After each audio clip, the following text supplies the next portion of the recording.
Povratak u budućnost, Krajina. Slušate podcast Povratak u budućnost, Krajina. Dragi naši, pred vama je peta nešto duža epizoda podcasta Povratak u budućnost, Krajina. Moje ime je Neira i vodit ću vas kroz ovu epizodu u kojoj ćemo govoriti o kulturi, omladinskom aktivizmu i ekologiji.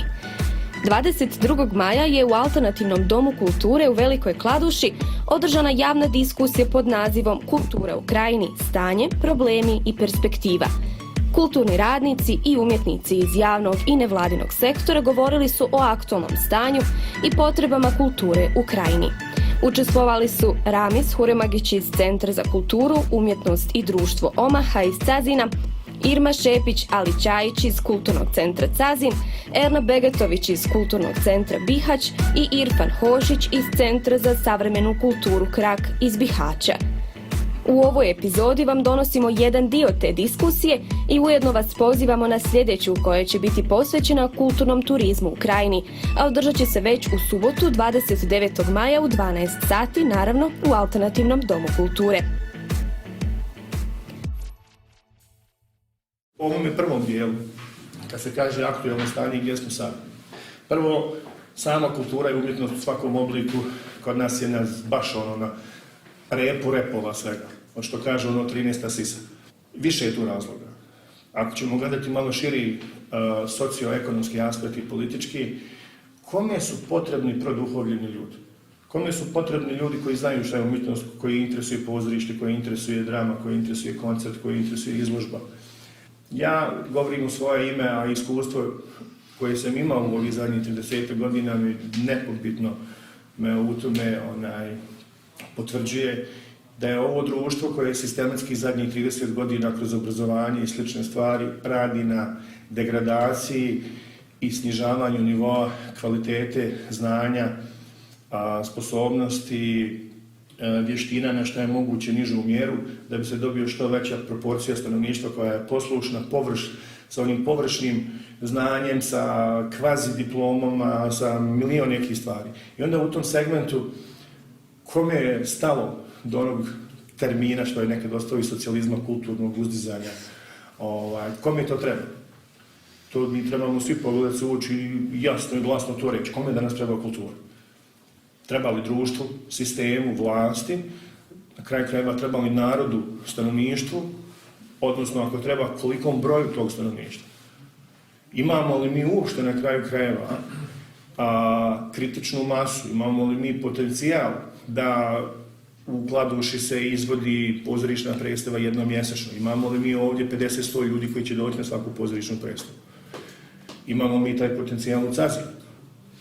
Irma je dovodila odlične stvari tamo, pa dođe po 20-30 ljudi, jel postoji uopšte interes?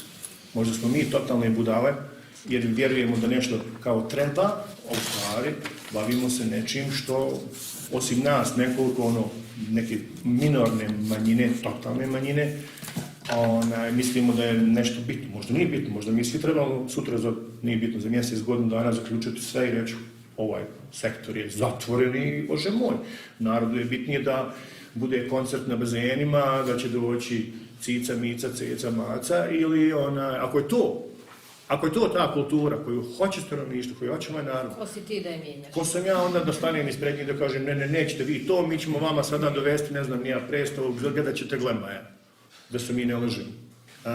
Drugo, kada o tome govorimo, nikad ne smemo zaboraviti još jednu stvar. Publika se obrazuje, publika se stvara i to je ono što je moj razlog zašto sam još uvijek u ovome. Kad bi gledao ovako, baš sada sjekirom sjekao, onda bih rekao to nema nikakvog smisla, treba se skloniti. Međutim, treba će puno godina da mi izobrazujemo i stvorimo publiku kako čitalačku, tako pozorišnu, tako likovnu, da ljudi imaju običaj doći, vidjeti to. Ja još uvijek vjerujem u mladost. Ja još uvijek vjerujem u to da mladog čovjeka se još koliko toliko može oblikovati, da ga se može usmjeriti, ako mu se na vrijeme da neki sadržaj, ako mu se da mogućnost da nešto doživi, percipira, odnosno u nečem da se ostvari, za njega ima šanse. Neće biti svaki.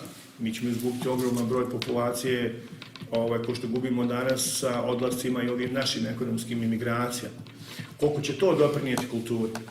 Hoće li krajiška kultura dobiti na tome što ćemo sutra imati djecu odavde koji će završiti akademije po Ljubljani, Gracu, Beču, konzervatorije, pa će pronijeti ime i napraviti nešto? Je li to ono što je bitno? Ima li to posljedica, ima li kakve koristi za ovaj kraj ili nema? Ili samo ono da nam bude srce na miru i da kažemo, to je naš krajišnik, došao iz jedno dijete iz Vrnogreča, postao je dirigent lupam, štokholmske opere. To možda meni sutra sa 75 godina, ako doživi, mi smo rekli koliko, 87 godina, može činiti neku satisfakciju, da kažem, biti tako. Tako da, to je ono što sam ja imao za ovaj neki početak, onako, da više nekako, ono, kako bi rekla, ne akademski, ne sad nešto formalno, proceduralno, sročeno, pripremljeno, nego više onako, kako kažu kod nas, ono što dolazi iz droba, ono iz utrobe, iz muke, iz agona, onoga antičkog što dolazi, što imam za reći za početak priče o nečemu poput ove teme o kojoj danas ovdje pričamo. Sad bi pustio vama troma da nešto, što bi rekli, reknete. Rečemo se kaže. Rečemo, Irma, Erna? Ajde, evo, mogu ja. Dakle, prije svega da kažem, ja sam Erna Begatović. Trenutno sam direktorka javne ustanove Kulturni centar u Bihaću. Inače, imam svoj dramski studio za djecu i mlade. I radimo evo već 7 godina. Imali smo neki 15 premijera u tih 7 godina. Kroz studio je prošlo preko 300 djece, trenutno ih ima negdje oko 70. Radimo u jednom privatnom prostoru i zapravo žele da to otvorimo se rodila jer nisam imala posao. Sad dolazi onaj glupavi dio, moram da kažem da sam ja, zašto je glupavo da nisam, zašto uopće spominjem to da nisam imala posao, ja sam diplomirana glumica, nažalost prva u istoriji grada, koja je bila 11 godina na birou. I to je jedan od mojih najvećih kapitala da nisam ušla u javni sektor i da nisam se bavila ovim čim se danas bavim, biti direktor kulturnog centra. To je zapravo utjerivač dugova, rješavaju se međuljudski odnosi, vodovodi i kanalizacija, parking, smeće i tako to, mislim, sve užasno. Sve osim kulturi. Danas smatram da to je jedan od mojih najvećih kapitala što nisam dobila posao u javnim ustanovama, nego da sam radila samo ono što sam htjela i da nisam imala nikakvog šefa nad glavom. Bihaćko ljeto ima festival koji se zove Festival teatarsko-scenskih umjetnosti Bihaćko ljeto. To je festival koji traje 22 godine. Vrlo je važno da spomenem da ga je osnovala 99. godine žena, moram to da kažem, koja je bila u gradskoj upravi, je tada bio gradonačelnik SDA i to je bila ona najjača. Ja mislim da su vladali ko... To je ono što je Real imao Galaktikose, to je bilo... Ne bi znala za Galaktikos i Real. Najjači Real ikad. A Čutiba je, dobro, znači kao Real kad je imao Galaktikos.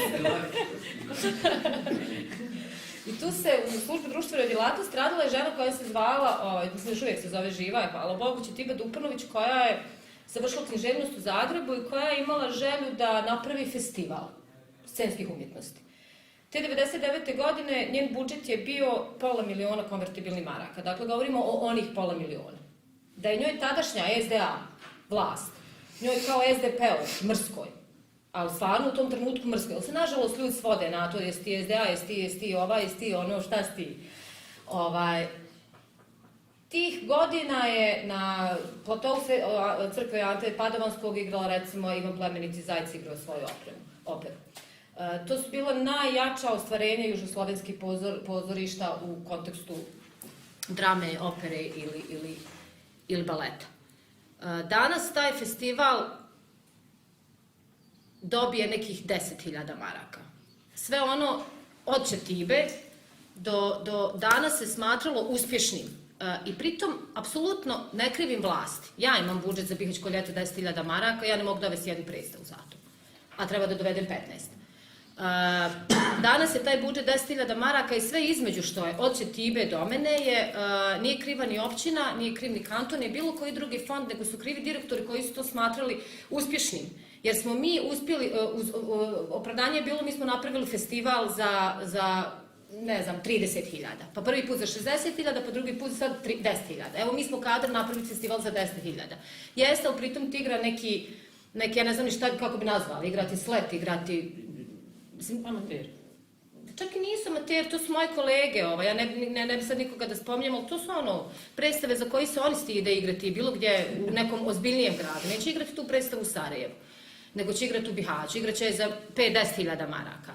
Tu će doći odigrati to za 1.000 maraka puta 15 predstava takvih, ja Bosanac, Mahaluša, Mahalac, KPGS, narod se smije. Sad, 22 godine kasnije, ja pokušavam da festival vratim na nivo 1999. godine, barem kada je kvalitet u pitanju. Ovo što je Rami spomenuo, kome? Ja se sve češće pitam kome. Kad se dovede sjajna predstava i dođe 5 ljudi da je pogleda. Mi ćemo sad na ovom Bihaćkom ljetu imati onaj program koji vjerovatno će gledati, 5 ljudi. Izbilje me ne zanimaju, mene je otvoreno to, nemam blam, bilo gdje da kažem, mene ne zanimaju ljudi koji će doći na naslov koji je, ne želim da prostačim, KPGS, pa široke narodne mase, nasmijemo se, mi glupi Bosanci, žene malo gole, neko nekoga tu malo uhvati za neku stvar, ha ha ha, hi hi hi, završen festival. Ja se pitam gdje su ti ljudi? I ono što je sad nekako ja gledam i moj cilj, pretpostavljam gradske galerije, ti si Irfane sjećaš da je nekad gradska galerija u Bihaću kad je dijelila, kad je bila neka izložba, bile su pozivnice, pa su u gradsku galeriju dolazila sa litrom pića, pa su onda bio neki fotograf, pa su te slike izrađivali, pa dođeš maksus posle toga u gradsku galeriju da vidiš fotografije, jer su one već izrađene. To su neke lijepe stvari. Danas zatvaraju tu galeriju uz opravdanje, pa dođe 5 porodica da pogleda izložbu. Niko ne kaže, čekaj, Tarik Berber, lupam, je prvi put ušao u BiH preko te gradske galerije. Ima tu i možda malo agilnosti i samog rukovodstva, ali nekako se to previše približilo koje kakvom narodu. I onda smo istirali Irmu. Ja znam, Irma dolazi skoro na sve predstave Bihaćkog ljeta, ne dođe na sve, pošto nije kvalitet predstava isti, ali dođe iz Sazina. Ja znam da ljudi dolaze iz Krupe, iz Hladuše, iz Sazina da gledaju predstave. I ovo govorim samo iz razloga što nije kriva više ni gradska uprava, nije kriv ni kanton koji ne daju novce, nego su krivi ti ljudi koji su to vodili da bi se dodvorili toj gradskoj upravi ili tom kantonu, kako to više ne treba da košta 500.000 maraka, nego to sad može da košta 10.000 maraka. I ovo isto se održalo Bihaćko ljeto. Jeste, ali kako Bihaćko ljeto? Još jedna vrlo važna stvar za Bihać, kad ovo što isto Rami spominjao, i opet ta priča kome. Ja duboko vjerujem da ljudi u Sarajevu, Beogradu, Zagrebu, Ljubljani, Berlinu ili Njujorku nisu pogledali 15 predstava godišnje. Ljudi u Bihaću pogledaju 15 predstava, dođu na festival i kupe 15 ulaznica za 15 predstava. Pitanje je da li u Beogradu neko ode svaki mjesec dana na predstavu. Ili pogleda 15, ne vjerujem. Pogledaju 5, 6 i smatruju se baš hoću da kažem da mi imamo izuzetno obrazovanu i kvalitetnu publiku. I to je danas je najveća sramota, evo zato sam ja i pokrenula dramski studio, što ja nisam imala kolegice, ni kolege, nemam nikoga s kim da radim. Predstavu je napraviti vrlo lako, odreknem se ja honorara, ja sam dovoljno i maštovita i kreativna i pametna i inteligentna da mogu napraviti predstavu sa vrlo malo sredstava. Na kraju krajeva danas takve predstave igra i Exit, igraju mnogo veće pozorišne kuće, spakuju se u Golfa 4 i dođu u Bihać, odigraju predstavu, nema ni scenografije, nema ni, dakle samo honorar, pokriju svoje troškove, ni ne spavaju. Primjer je Zija Sokolović, koji izađe iz auta, odigra predstavu, okrene se i ode, pojede grah u kulturnom centru i tufahiju mu zapakuju i on ode i gledali smo remek djelu. Mi nemamo bolje od Zija Sokolovića. To je bio razlog zašto sam ja otvorila dramski studio, da bi nekad dobila možda kolegicu ili kolegu koji bi sa mnom igrali predstave. Postoje već 2-3 ljudi koji su izašli iz dramskog studija i koji su pisali, jedna na produkciji, 2 na glumi. I to je ogroman kapital. Od ti 300 djece koji su prošli, ako uspijemo još naći 2-3 koji će u ovih 10 godina upisati i završiti akademiju, to je ogroman kapital. Kako da ih vratim? Kako da ja vratim malu Ajšu koja je na produkciji, koja radi sjajne stvari i u Beogradu i na mestu, kako da je vratim u Bihać, šta da radi sa mnom? Šta da organizujemo veče folklor. To su te neke stvari koje su loše, koje definitivno treba obezbijediti ili sistem koje mora obezbijediti sistem, a nekako mi se svi tog sistema bojimo i to su ja vidim oko sebe direktore koji ne smiju prići svom šefu koji je postavio i reći dajte malo veći budžet ili ne smiju otići na kanton i reći dajte nam malo više para. Evo sad smo svjedočili, izašao je javni poziv Federalnog ministarstva nauke, kulture, obrazovanja i sporta i ja mislim da niko nije prošao. Zbog numerisanja stranica. Zbog numerisanja stranica. Ja imam dokaz da smo mi numerisale, moja poslanica kaže da smo. Znači, zbog Ministarstva civilnih poslova, to je bilo negdje u decembru, su izašli rezultati, 2 miliona i 700 ili 3 miliona i 700? 4 miliona, koliko? Ne, 3 miliona je bilo, 38.000 je došlo na kanton. 38.000 na kanton, znači kulturni centar je stalno dobio je 5.000. Onda su meni moji poslanici rekli, pa čekaj, kao sad nismo dobili ni ti 5.000. Zato što sam se ja drznula i rekla, hoće da se napravi krov na zgradi Doma usvoje, gdje smo imali juče šeju. Znaš kako, 240.000, ne rekao, ja dajem 40, tražimo 200. O, kako ćeš šta, od njih 200? Ne se da tražimo od Ministarstva civilnih poslova 200.000 maraka, a 3 miliona je fond. A ode onda 1,5 miliona dođe u Banja Luku. Mislim, znamo već o čemu se radi. I niko odavde ne smije, ja ne smijem otići, me čeka opet neko u federalnom ili u fondaciji i ja ćutim. I isto se sad evo desilo u četvrtak, opet smo dobili rezultate, da nismo prošli ni federalno. To je takva smjehurija, a to je taj odnos, ja se ne slažem tu, slažem se, da, nismo se mi organizovali, nismo mi rekli dosta. Ali ja ne volim da, ovo je sad ružno što ću ja reći, ali ja nešto ne volim plaho da hodam po Bosni. Ja nešto kad odem iz Krajine, nešto ne volim ja plaho tamo da se zadržavam.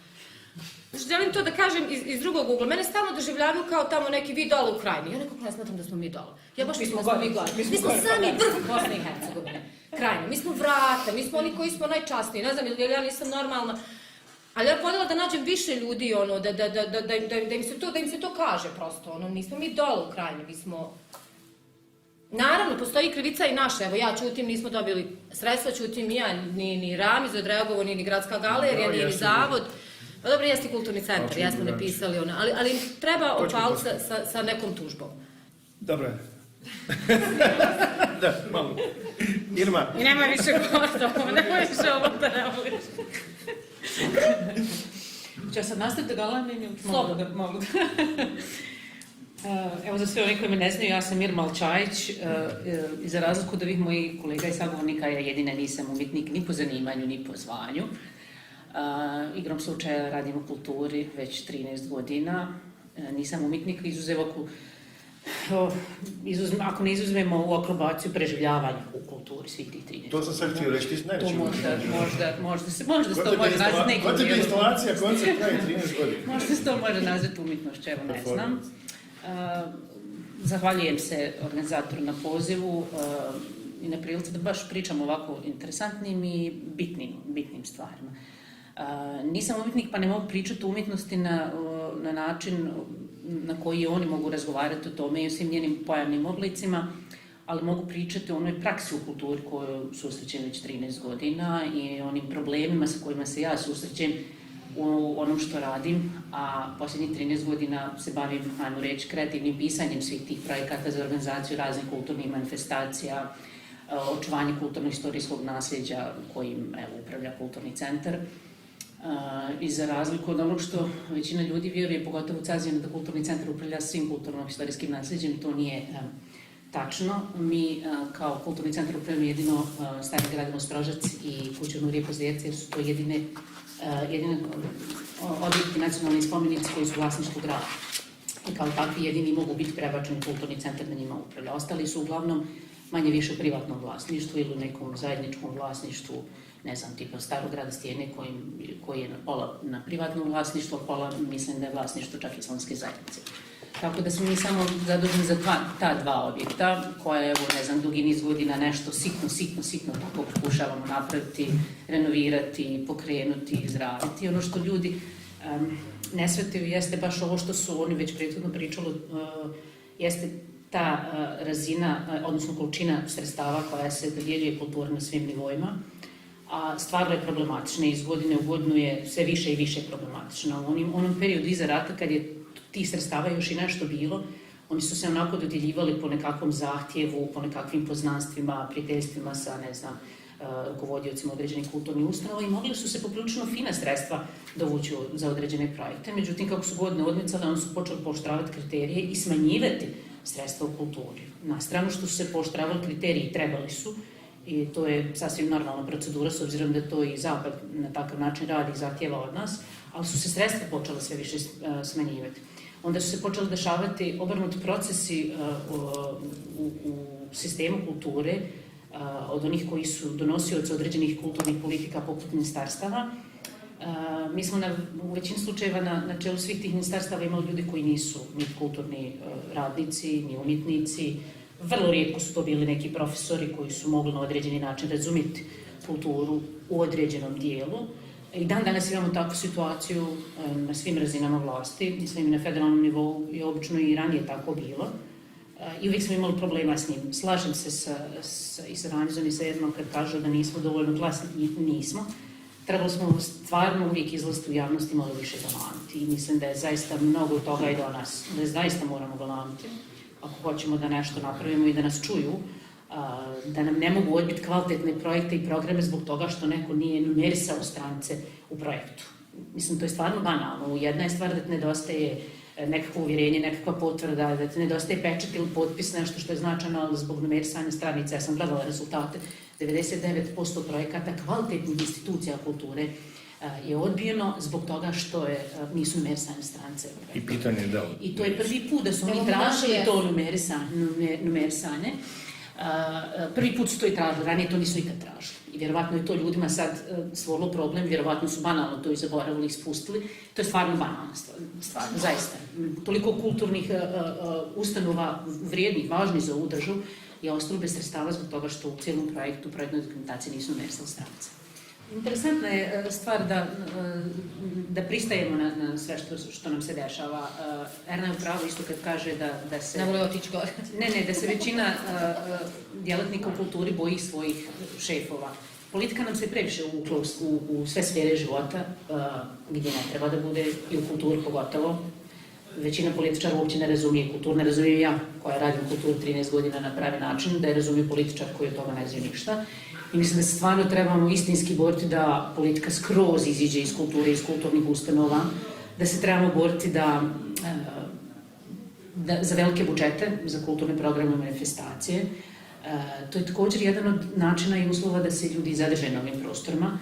Ja sam imala tu sreću dok sam studirala u Sarajevu, da sam stanovala do jedne gospođe koja je bila neka vrsta sekretara u Kamernom teatru 55 u Sarajevu, i onda ona imala karte, naravno čim predstava ona već gledala, i onda je svakog mjeseca donosila meni 2, 4, 5 karata za predstave za mene i za moje društvo. Ja sam na taj način od sve te kulture najviše zavolila pozorište, zato ja i dan danas gledam sve predstave i mogla bih ih gledati po nekoliko puta, i zato sam se najviše trudila u onom periodu kad sam počela raditi u kulturnom centru da najviše predstava dovodimo u Cazin, jer u Krajini mi nemamo pozorište, nismo imali amatersku, nemamo i profesionalnu, i nemaju djeca priliku otići gledati predstavu. U zadnjih nekoliko godina su ih počeli voditi u Sarajevo, u srednjim školama, u Sarajevu ili u Zagrebu gledaju predstave. I to je stvarno bilo vrlo malo, znači dešavalo se jednom godišnje. Znači da djeca ovdje da pogledaju nekakvu predstavu. I meni je to bila najinteresantnija stvar.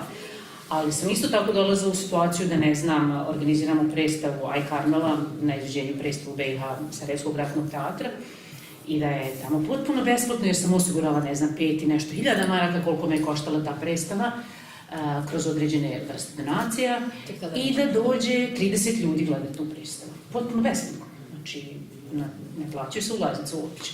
I da mi onda stvarno bude sramota, i da mi je onda krivo, i da bi onda plakala, i onda ne znam šta, iako je to sve bilo i najavljeno, i plakatima, i na radiju, i na televiziji, i ljudi su pozivani ničem, i svašta nešto, i da se dešava u lijepom periodu, znači je lijepo vrijeme, bio je april, i dođe 30 ljudi. I onda te malo pa ne moral i želja da ti nešto radiš od toga, pa onda mjesec, 2 dana ne ništa, onda opet kreneš sa nekom idejom, želim sad misliš ovo će biti super, ovo će biti još bolje, pa ajde.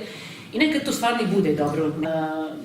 Mislim da zaista, Ramiz upravo, mi se moramo udružiti, bez obzira šta ko od nas radi. Moramo malo više galamiti, moramo malo više prozivati ljude, moramo ih natjerati da nam daju više sredstava.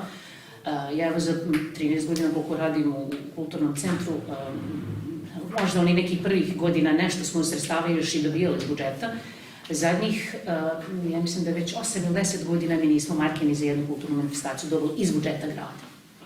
Znači sve što mi osiguramo za manifestacije i projekte, to iz aplikacija koje ja pišem raznim donatorima, što vladnim, što nevladnim, što organiziramo kroz svoje sredstva koja prikupimo, ne znam, radom od ulaznica na Starom gradu Strožac ili našeg Fani ili slične stvari. Znači mi ne dobivamo sredstva iz budžeta za kulturne programe manifestacije. Mi to realiziramo sami, što je, mislim, isto tako banalno, jer ta kultura zapravo nije svrha sama sebi. Ona bi trebala da služi cijelom društvu. Bar bi trebalo.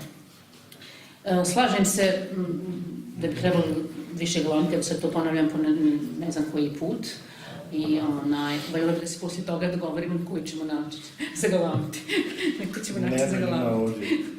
Bivši milcioner koji je sve tako. Eto, za početak toliko. Irfan, Ako ima kakve pitanja, naravno, slobodno nas preknite ovako. Biće lakše i razgovarati. Ti si intonirao ovu priču da smo mi u krizi, u stvari. Da je kultura u krizi. I kad to analiziraš malo bolje, dođeš do zaključka da je kroz Dejtonski sporazum kultura degradirana na taj način da su mnoge stvari stavljene u fokus, a kultura je odgođena za neka druga bolja vremena. I ono što je isto sistemski pogrešno jeste da to naravno zbog našeg etničkog ili multietničkog uređenja, da je ona spuštena, znači nije centralizirana na državnom nivou, nego imaju entitetski nivo, znači nemamo Ministarstvo kulture Bosne i Hercegovine, to hoću da kažem, nego je spušteno na entitetske, a onda dodatno u našem slučaju u Federaciji BiH na kantonalne. I to je ono programska provincijalizacija kulture, ono vrlo smjerno. I to mi znamo, ne moramo pričati sad o tome, to znamo i to je sastavni dio ovog društva, to je sastavni dio Bosne i Hercegovine. I važno je spomenuti uvijek kad se priča o krizi kulture, važno je spomenuti 7 institucija kulture od državnog značaja koje su u Bosni i Hercegovini nemaju osnivača. To je Zemaljski muzej, Istorijski muzej, Muzej revolucije, Umjetnička galerija BiH, Muzej pozorišne i književnosti, tako je, Kinoteka, Univerzitetska biblioteka i ne znam koliko sam nabrojao. Muzej za slabovidne i slijepe osobe, tako se nekako zove. I to mislim da je pod pritiskom jedino Zemaljski muzej uspio to riješiti, jer naravno Republika Srpska i Federacija ne mogu se dogovoriti, to jest ne mogu se šta dogovoriti, Republika Srpska ima svoje institucije entitetske i nema nekakvog interesa da se te institucije sad, da oni sudjeluju, da država bude osnivač i tih institucija, pod nekim pritiskom mislim da se ta situacija riješa sa Zemaljskim muzejom, da je privremeno rješenje. Dobro, velik korak napravljen, ipak to je ustanova koja ima koliko 150 godina kontinuirane tradicije. To su neke ključne stvari. I kad te stvari navedeš, ove sad što sam spomenuo, onda dođeš do vrlo jasnog obrisa konteksta da mi u stvari imamo zvanično utemeljenu kulturu u krizi. Znači, to je ono konstitutivni element bosansko-hercegovičke kulture je kriza. Šta god ona značila, ja ne bih sad analizirao taj pojam, o tome se i raspravljaju i teoretičari i sociolozi šta je kriza i šta ona implicira, neki će reći da je kriza nešto što ima karakter privremenosti, godina, 2, 3, kod nas to nisu, kod nas je to state of mind, to traje, tako da je pitanje može, je li to isto ispravan naziv kriza, ali ja volim koristiti tu riječ u nedostatku boljeg pojma. I nekako, meni je to izazov, kad spoznam da je naša kultura u krizi i meni je to dobro polazište. Riješili smo te neke konstitutive, shvatili smo obrise tog konteksta i ja kao radnik u kulturi, meni je to konceptualni izazov Ja idem od toga, meni je to super, meni je to uzbudljivo. Ja sam kroz svoj akademski put, pošto sam nastavnik na univerzitetu i bavim se povremeno istraživanjem i nekad malo dublje zalazim u neke teme, meni je to izazovno i tražim neke slične komparativne primjere u svijetu i pronalazim ih svugdje u svijetu. Jedan koji je meni bio vrlo recentan jeste Detroit u Americi, koji je isto, ne bi sad tu priču širio previše, znači jedan tipično američki grad, jedna vrlo čudan jedan kapitalizam taj američki, možda neko od vas zna, nešto više o tome. I u sred tog kapitalizma Detroit je bio domovina pokretne trake, masovne industrije, proizvodnje, autoindustrije, sve ovo u društvu koje mi danas živimo, mobilnost, industrializacija, srednja klasa, američki san. To je u Detroitu sve propalo, imao je 1,5 milijuna stanovnika, sad ima 500-600 sad zamislite koliko je praznine tu nastalo i koji obim i obuhvat krize je u toj sredini traje, već decenijama, nije to bilo, to je od kraja 60-ih godina. Ja sam da jedne prilike otkrio na nekim svojim putovanjima i onda se taj interes produbio i ajmo reći, inspiracija, u nedostatku bolje riječi, mi je uvijek bio Detroit, jer tamo se događaju interesantne stvari, i inicijative, i projekti, i profili koji su potpuno drugčiji od onih koji su recimo u New Yorku, ili u Chicagu, ili LA, ili nekoj drugoj, ajmo reći, razvijenoj američkoj sredini.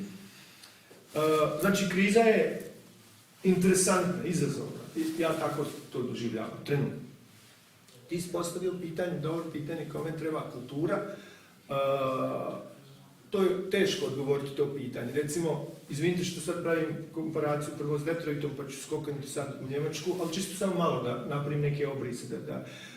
Mi u Bosni i Hercegovini nemamo jasnu viziju šta je kultura i koja je njena uloga. Recimo, u Njemačkoj kultura je kategorija koja je u Ustavu uankerovana, da tako kažem, i zna se koja je njena uloga. Njena uloga je edukativna i prosvjetiteljstva, znači prosvjetljenje, to je njena uloga. I to se desilo, znamo se kad se to desilo, Njemačka je domovina tog pokreta i recimo, to je važno da se to zna jer se pozorište i druge kulturne institucije u Njemačkoj razumijevaju kao edukativne ustanove. To je temeljno pravo pojedinca.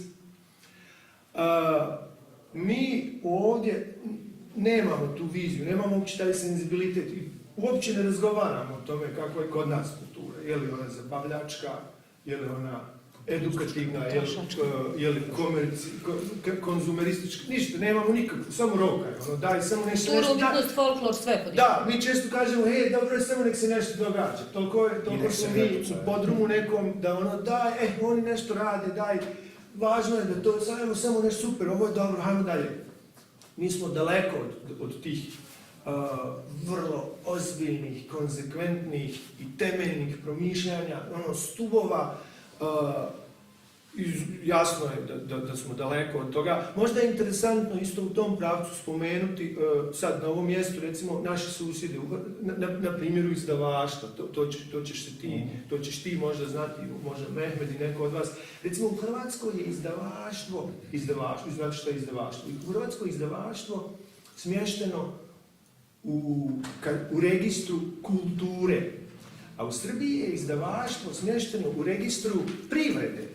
Znači, jedna te ista djelatnost u sredini koja je maltene naša, znači bivša Juga, pričamo isti jezik, dijelimo istu kulturu. Znači, u Srbiji izdavaštvo dolazi iz registra privrede, komercijalna je djelatnost, potpuno se nova izdanja, novi prevodi, cijela ta dinamika izdavačka s kojom ti imaš iskustva, ona se analizira i tumači kroz optiku registra privrede. Znači komercijala čista, nešto što je možda u Americi, u kapitalističkim društvima sasvim normalno. U Hrvatskoj ne. U Hrvatskoj država izdvaja ogromne sume novca da se rade prevodi, znači ponovo se vraća na ulogu prosvjetiteljstva, nekih temeljnih vrijednosti društva. Knjige ne smiju biti skupe, ne smiju biti isuviše komercijalizirane, moraju biti dostupne. Znači, hrvatska vlada, vjerovatno, ne znam detalje, ima na spisku 100 biblioteka, knjižnica u Hrvatskoj i kaže, pojavila se nova knjiga i vlada otkupi te knjige i dođe onda je ta knjiga i ovdje, znači to mora, ako ste registrirani, ako imate registrirano, to vam država pošalje te knjige u Srbiji, to nije. Kako je kod nas? Hajmo sad, mi smo vjetrometina koja čak nema ni na tom ideološkom, ja bih to nazvao ideološki možda profil, nema jasnu strategiju kod nas ponovno kako bilo. I onda kad to sve poredaš i shvatiš na jedan ponovno vrlo lokalni nivo, koji je provincijalni ovdje u našem slučaju, ova Krajina i Unsko-Sanski kanton, ne znam, izvinite koja mi gora riječ o te dvije, ili Krajina ili Unsko-Sanski kanton, nekako totalno mi je žalosno njegov kad čujem oba od ta dva, ali šta ću, nemamo, nismo uspjeli artikulirati ni jedan drugi.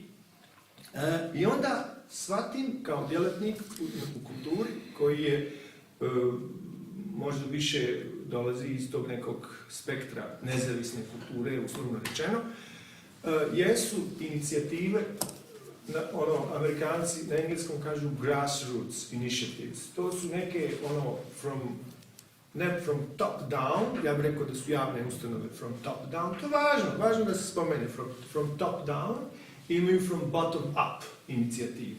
I to su isto neke ideološke ili metodološki pristupi u kulturi. Ja nekako smatram da su ove from top down važne, to su javne ustanove, to je država koja i otvara te ustanove. Sad sam spomenuo da su ovi 7 institucija kulture koje nisu osnovane, de facto, one nisu osnovane, ne zna se koji je njihov osnivač.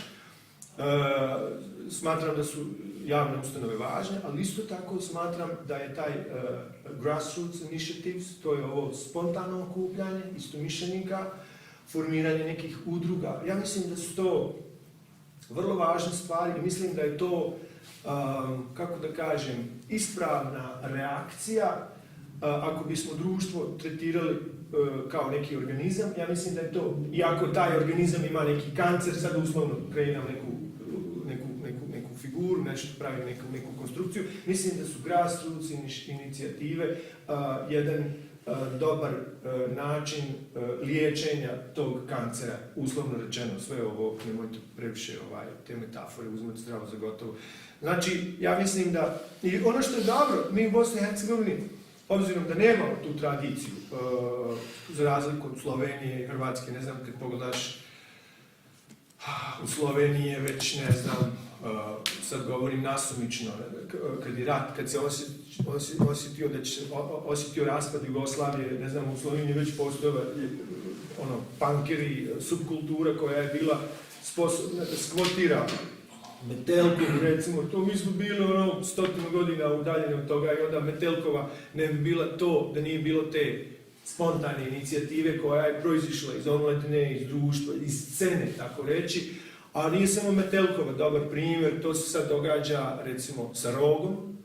Rog koji je Rog, vozili smo one Rogove, to je taj Rog, tvornica koja je propala, nalazi se u centru Ljubljane, dok je Metelkova recimo zvanično priznata od vlade Republike Slovenije, kao oni su ga ajmo reći, kooptirali. Znači, krenula je kao grassroots i onda su dobili podršku od vlade i odete sad na Ministarstvo Republike Slovenije i onda ćete naći zvanične informacije, to je njihov brand, to oni, Republika Slovenija se s tim identificira. Dok je recimo s Rogom problem, on se nalazi u centru grada, lokacija izvrsna, sve okolo gentrificirano, fancy zgrade, lijepo, a tu je rupača, tvornica, došli neki Portugalci, Šveđani, Njemci, punkeri, sade knabis, tamo karpek, goli se skidaju, napravili su neku autonomnu zonu i to vlast hoće da pospremi, a ne mogu i meni to je interesantno. Ja sam još uvijek pričam o tim spontanim grassroots organizacijama koje su u Sloveniji tu gdje jesu, a mi tu gdje smo mi, pravim isto neku komparaciju. I onda je bilo jedne godine To mi je fantastično kad je grad odlučio da ih deložira, a nisu mogli to otvoreno odraditi jer bi to bilo borba vlasti protiv građanskih inicijativa, tako bi se u demokratskoj Evropi to čitalo. I onda su angažovali neku onu zaštitarsku firmu da to uradi u 3 sata ujutru i onda su upali ti zaštitari, ovi su i bankeri dočekali. I taj bager što je ušao u tu zonu, ja znam, to je ikona tog događaja, taj bager je ušao u tu njihovu zonu da to ruši i ovi su razjarena rulja je okupirala taj bager, rastjerala te zaštitare i ofarbala bager pink, lila. I to su oni uslikali napravo taj bager, danas tu stoji pink, to je njihov pečat, njihov znak, okupirani bager, ono, znaš, ono, totalno, Uspjeh revolucije. Hvala, revolucija i naravno to je eksplodiralo i tu je ponovo gradska vlast stala, to je vrlo interesantan materijal, taj zona da se poravna i da tu nastanu fancy zgrade i restorani, u Sloveniji toga ima mogućnosti. I sad mi postavljamo sve pitanje gdje smo mi u toj kategoriji. Sve je to okej. Ne, to je sve okej. Mi smo Bosna i Hercegovina, moramo isto malo historijski se vratiti. Mi malo je falilo da uopće ne budemo formirani u SFRJ Jugoslaviji. Znamo da se to desilo vrlo interesantno i čak među komunistima, titoistima i ono kad partizanima bilo je glasova koji su zagovarali veliku Srbiju, veliku Hrvatsku, šta Bosna, kakve, ono, Bosna nema potrebe da postoji, nije to nešto novo, ta ideja postoji uvijek i onda je onaj bio neki političar, da li je onaj neki isto partizan komunistički na tim skupovima, kad se Zavno bi, zato i Zavno bi ih nastao, javio se Tito i rekao Bosna mora postojati. Znači Bosna je specifična istorijski i u njoj se u toku Jugoslavije sprovodio drugčiji, da kažem, režim nego u Srbiji, ona je bila labilna uvijek, ona je uvijek bila u Bosni, nisi mogao imati koncert ili objaviti knjigu koju si mogao u Sloveniji, dugo je vremena trebalo da se Bosna emancipira. I mi nismo imali te inicijative, spontano. Iako je u socijalističkoj Jugoslaviji bila opcija građanskog udruživanja, znači zakonski se to moglo, sad je to drugčije, danas je to demokratizirano, kakvo god da smo nakaradni, ipak smo nominalno demokratsko društvo, možeš se udružiti, možeš formirati udruženje građana i možeš osnovati radio stanicu i možeš govoriti šta hoćeš, ima institucije, kako se to reguliše, može se to. Prije se to nije moglo, prije ti oformiš udruženje i ako nije udruženje u skladu sa, kako se ono kaže, sa idejama revolucije, Saveza komunista Jugoslavije, oni te pometu, ne možeš se... Znači, tu smo isto bili na neki način dodatno pod budnim okom režima. Ja ću reći režima, zato što je režim bio ipak ono, kako režim je bio je to jednopartijski režim, ono, koliko ga god simpatizirali, to je bio jednopartijski sistem. I mislim da tu, da se u zadnjih 10 godina, sad pravim fokus, desio se rat, fond otvoreno društvo, demokratizacija, pluralizam, bilo je frke, kroz rat se je došlo na malo više, se to išlo u pravcu humanitarizma, sa negativnim nekim prizvukom, to je ovo što se radi sad s migrantima, taj humanitarizam kao neki čudni, izrabljivački pristup nekoj tuđoj muci.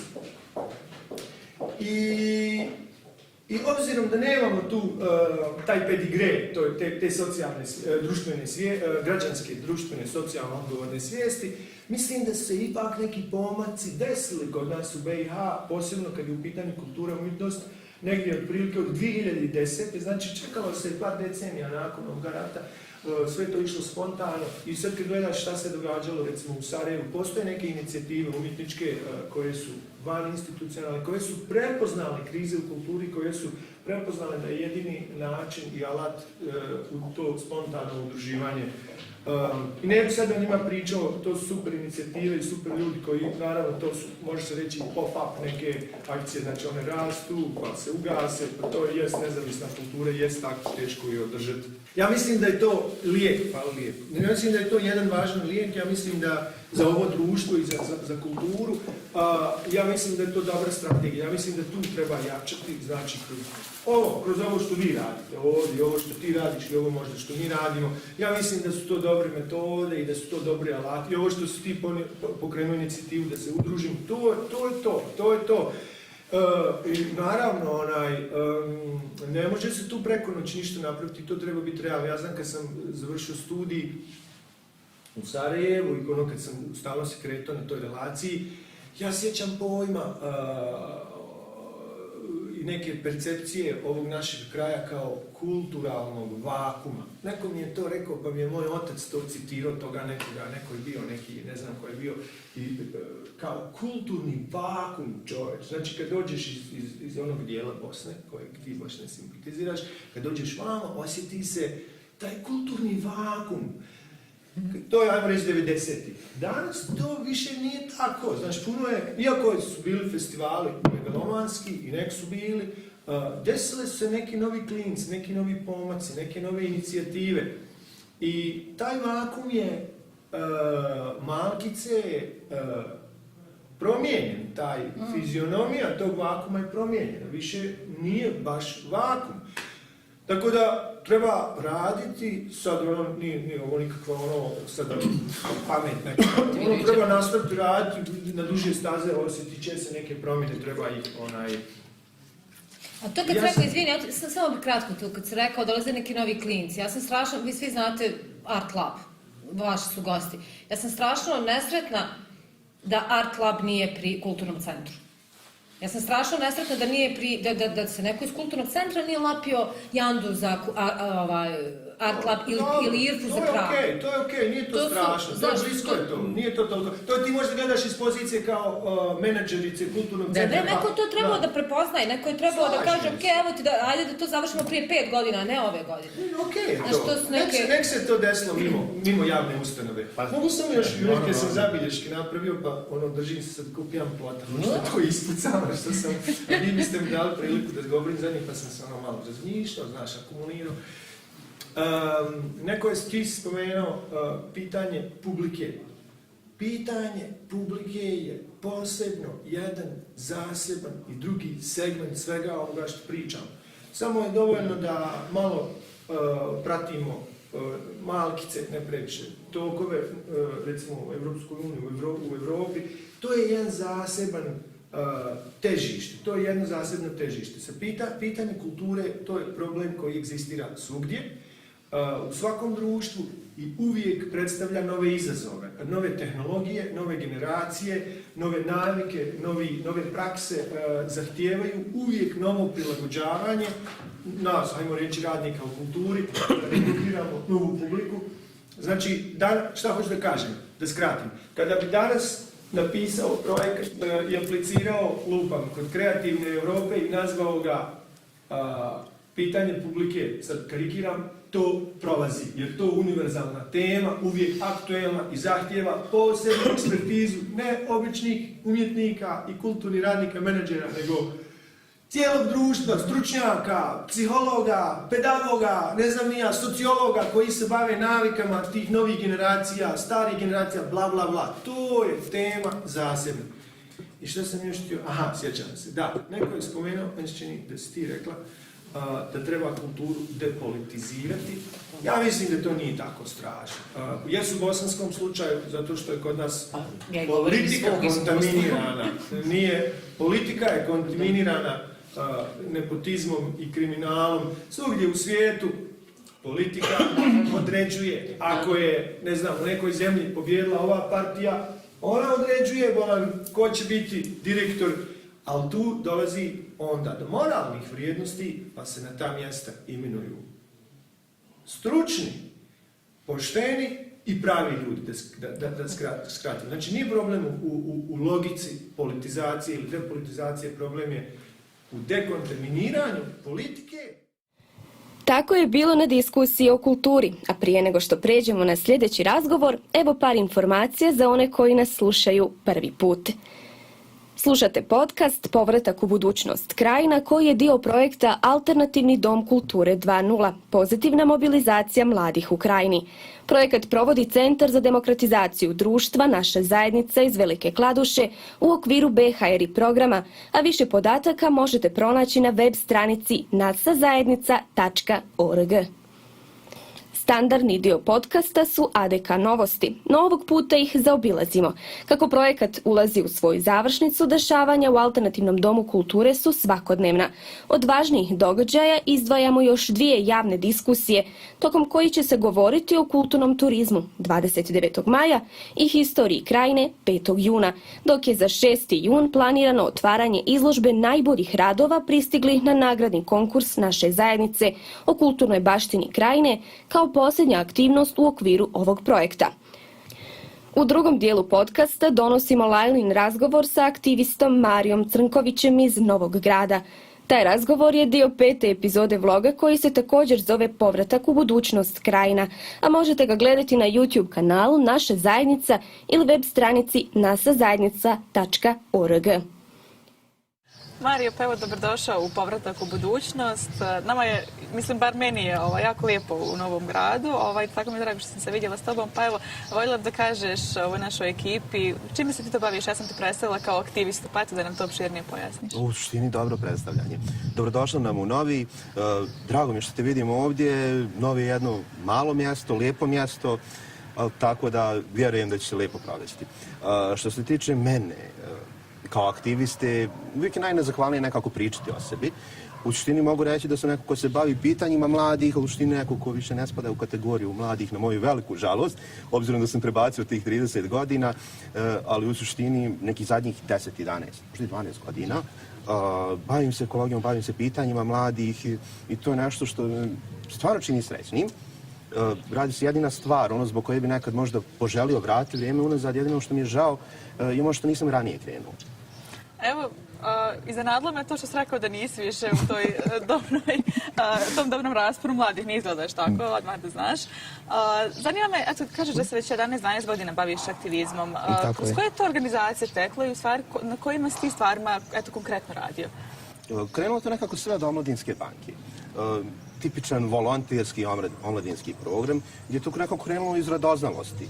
U samom početku naravno da nisam ni poznavao suštinu aktivizma. Šta je to? Jednostavno vidjeli smo to kao priliku da uradimo nešto dobro u Novom Gradu. Da li ćemo to napraviti neko igralište, da li ćemo sanirati neku ogradu, da li ćemo pomoći vrtiću, bilo što je, ajmo reći, društveno korisno. I nama je to bilo zanimljivo jer se sve to nekako radi i kroz druženje. Nikakve preše, nikakvih sad pretjeranih obaveza, već jednostavno radiš sa resursima koje si sam obezbijedio u vremenskim rokovima koji tebi odgovaraju. To mi je stvarno zvučilo fantastično.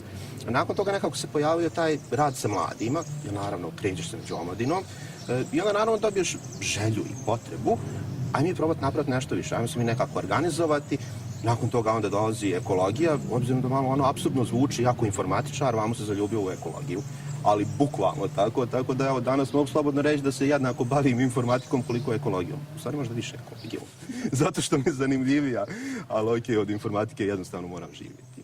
Evo, prije nego što pređemo na ekologiju, ja sam meni pročitala informaciju da Novi Grad je po broju projekata u Omladinskoj banci jedan od najvećih ili ima najveći broj projekata. Je li to tačno ili? Ubjedljivo najviše. Ubjedljivo najviše, znaš šta, i ponosni smo na to. Jer bukvalno riječ je o stotinama, da ne idemo sad u brojevi, nisu bitni, bukvalno stotine omladinskih projekata, ali sve su te neke male akcije koje možemo mi mladi, oni mladi, mogu završiti za neke male iznose. I kažem ti od tih dječjih igrališta, pa nadalje, to, ne znam, na Kuli smo postavljali klupe, to nam je inače naše lokalno izletište na kojem radimo stvarno i dan danas, jer to treba dobiti smisao više ta Kula. Postavljali smo te neke edukativne table. Znači, stvarno, naročito puno se radili u ruralnim sredinama, tu su sami mladi, samo se organizovali i radili te projekte, tako da generalno kroz program Omladinske banke i kroz ovih nekih 10 godina, 2010. traje u Novom Gradu, stvarno se puno toga uradilo, a može i više. No dobro, polako, dolaze neke nove mlade snage koje vjerujem da će biti još bolje od nas. Nije to teško toliko. U vezi s tim baš zanima me tvoje neko mišljenje. Da li su mladi općenito u Novom Gradu aktivni? S obzirom možda na taj broj projekata ili to nije baš mjerilo aktivnosti mladih u Novom Gradu? Znaš šta, ne može stvari posmatrati crno-bijelo. Generalno, mladi jesu aktivni kad im se da prilika, ali uvijek mora biti neko ko će ih, ne mogu reći, glupo zvuči, vući za rukav, ali suština uvijek i kod nas generalno u društvu prisutna ta neka pasivnost, jer znaš šta, ta neka, ne mogu reći skromnost, ja ne znam koja je to riječ, u fazonu, ma neće ja sad da se tu namećem. Imaš puno, naročito srednjoškolac, koji su jako kvalitetni. I ne znam, on ima 17-18, ono. 17-18 godina, to su razmišljanja kao da imaju 25 i više. Izuzetno zreli, sposobni, inteligentni, sve u superlativu, ali neće da se ističu, neće da se nameću. I posao onda jest svih nas koji se na bilo koji način bavimo pitanja mladih i da te mlade, ajmo reći, podstaknemo, da se pokrenu, jer oni jesu taj neki primjer koji nama treba. A ne neki ljudi koji su tu na sceni već decenijama. Ti si rekao da se baviš ekologijom, da je to tvoja sada, možemo reći, najveća ljubav. Zanima me kako je krenuo taj tvoj ekološki put i da li on traje i dalje i zašto traje i kako traje? Znaš šta, da ne zvuči onako patetično, ali svaki put koji krenemo ne možemo stati tek tako. Tako da je ovaj put ekologije to je krenulo negdje, ajde nemoj da slažem, neke 2014. 15. otprilike, samom idejom da se napravi nešto što je Green Team. Naravno da nismo ni znali ime Green Team, eto onako nastalo. Ali u suštini podstaklo nas je priča o Trgovskoj gori. Ajde da puno ne dužim, suština priče da neki loši ljudi iz Republike Hrvatske žele da nadomak rijeke Une, na nekih kilometar, smjeste radioaktivne otpade iz nuklearne elektrane Krško i generalno sijaset drugih opasnih otpada, od medicinskog pa dalje, sve to na Trgovsku goru, na samoj granici s Bosnom i Hercegovinom. I negdje 2015. godine, kad sam već ozbiljnije već krenuli u to, došli smo u tu neku situaciju da se to gledalo na poprilično glup način, ako mogu reći. To se gledalo nekako to je problem Novog Grada, nego naravno, znaš kako to sa politikom ide, kroz političke, nacionalne, sve moguće druge filtre, to se gledalo i to nije išlo u dobrom smjeru. Dok opet sad možemo pričati o tom da je Trgovska gora, ta opasnost koja prijeti čitavoj krajini, državno pitanje. Nekako napokon smo se odmaknuli od te priče administrativnih granica. Ekološki problemi su nešto što prelaze sve granice. I granice i opština, i kantona, entiteta, država, što je jako bitno. I ovo je praktično problem s kojim se treba Evropska unija pozabaviti. A naravno tu smo mi onda ko neka mala organizacija koja je bukvalno negdje na granici između organizacije i pokreta. Nekako to jest poenta po meni. Neću da budemo opterećeni projektima, mi ćemo birati donatora ako mi treba nekakvu lupa, birat ću od koga ćemo uzeti. Jednostavno pokušamo to da radimo na neki zdrav način, na neki, ne mogu reći, opušten, ali nekako dok to radim, hoću da sam zadovoljan. I mi smo stvarno zadovoljni sa tim što Green Team radi i na način na koji radi. Jedino malo tu je tuga, žal, što nam mladi odlaze. Volimo raditi sa srednjoškolcima. I taman uvijek se iskristališe njih par koji su, ajmo reći, iznad prosjeka. I taman, radiš sa njim, on se pokaže kao neko fantastično, kod mogu puno dobrih stvari uraditi na novi i onda on ode. Naravno, ode zbog fakulteta, zbog nekih svojih prilika i onda ti bude žao. Žao, kažem, iz sebičnih razloga, da se ne lažemo, jer žao mi što neko takav ode iz novog. A opet u drugu ruku, drago mi zbog te osobe, jer u većem gradu i uz fakultet sigurno će dobiti neke prilike koje u novom nikad ne bi mogli. Da se malo odmaknemo aktivizma od organizacija, zanima me Novi Grad kao grad. Što ti voliš u Novom Gradu i recimo šta bi volio promijeniti? Imaš neko lakše pitanje. Znaš šta, radi se o tom da generalno kad je u pitanju novi, najviše voliš to nešto što ne možeš opisati. Taj neki osjećaj, ja stvarno volim putovati i uvijek sam nekud negdje na točkovima, ali taj neki osjećaj kad se ja vraćam u novi, bilo da je od strane Prijedora, bilo da je od Krupe, ne znam, nekako ti zaigra srce. Ma kako ti bio raspoložen, neraspoložen, opet nekako taj neki osjećaj. I taj neki osjećaj, hajde kažem, ljubavi, jer je to nešto što te drži ovdje vezano. Daleko od tog da bilo ko od nas ne može naći neku bolju priliku i oko posla i oko generalno kvalitete života. Negdje van, negdje drugdje, Banja Luka, Sarajevo, vani negdje, ali nekako nije to to. Dok je god taj osjećaj vezanosti sa svojim mjestom toliko jak, ma kakvi nema vrtanja. Tako da generalno od Dune u koju sad gledam, pa nadalje uvijek je to nešto što ti ne da odeš. Možeš navesti jednu stvar koju bi ti najviše volio promijeniti u Novom Gradu? Što se tiče mijenjanja, odakle krenuti. Da, a u suštini, znaš šta, uvijek sam generalno u fazonu da za sve probleme koje mi imamo smo nekako mi sami odgovorni.